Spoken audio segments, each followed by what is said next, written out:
Hey YouTube, this is Neva. I'm back again. In this segment, I just want to talk about faith, hope, and love.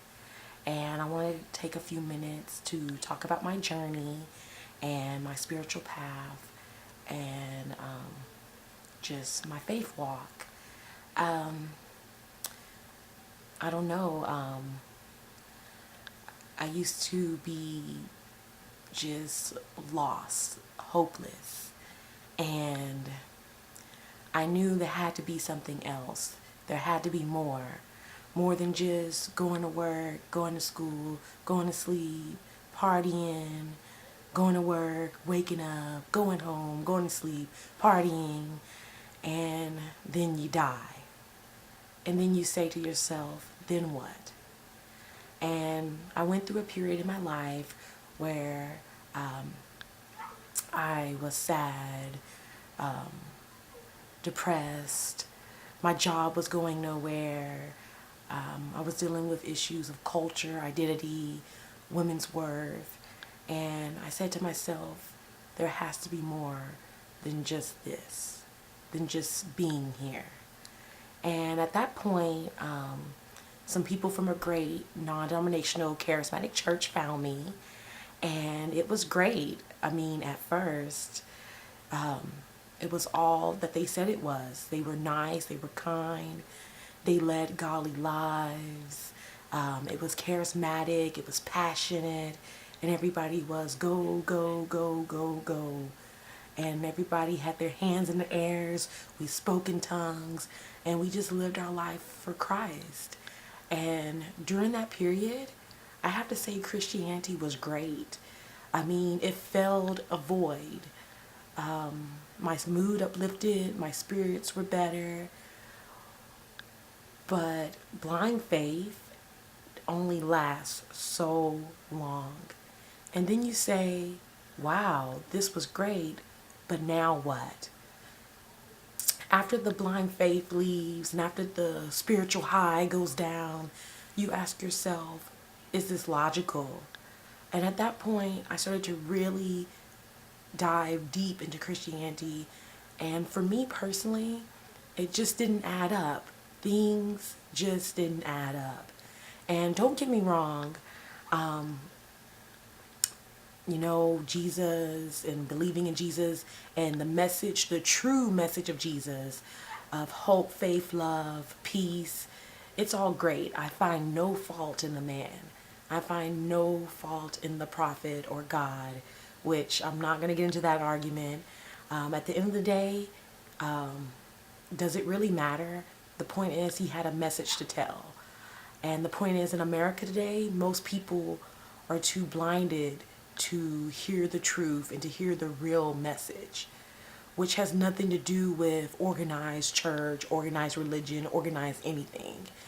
And I don't know, like so slowly for me, little holes started to appear and things didn't add up, like I said.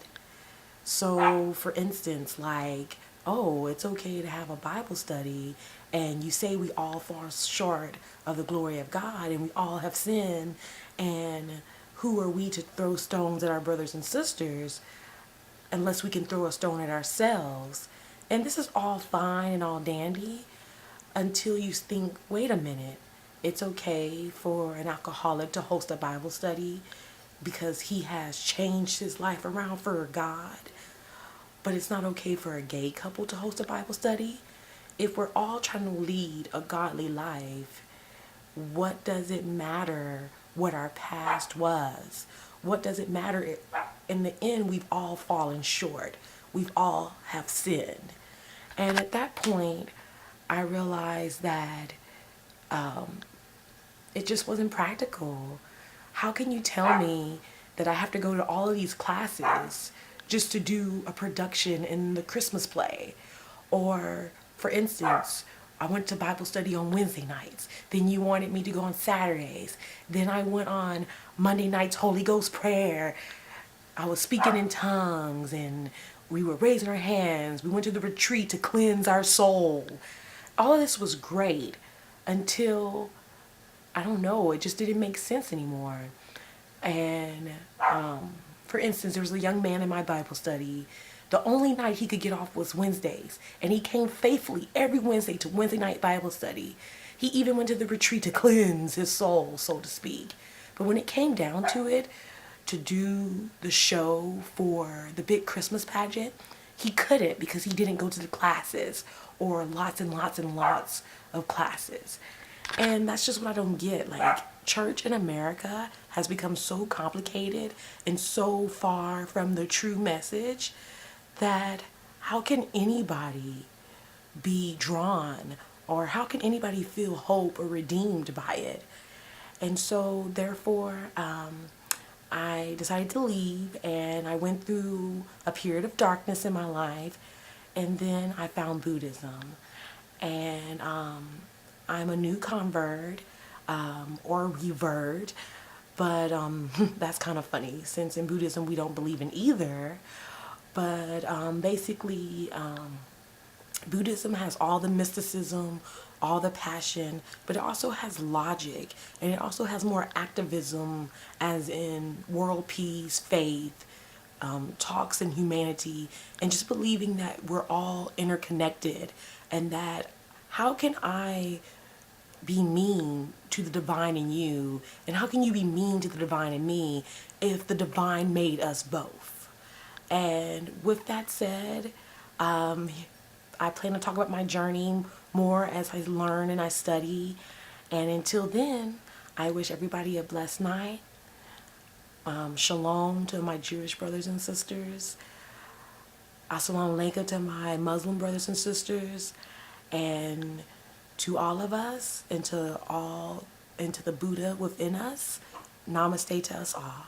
Bye.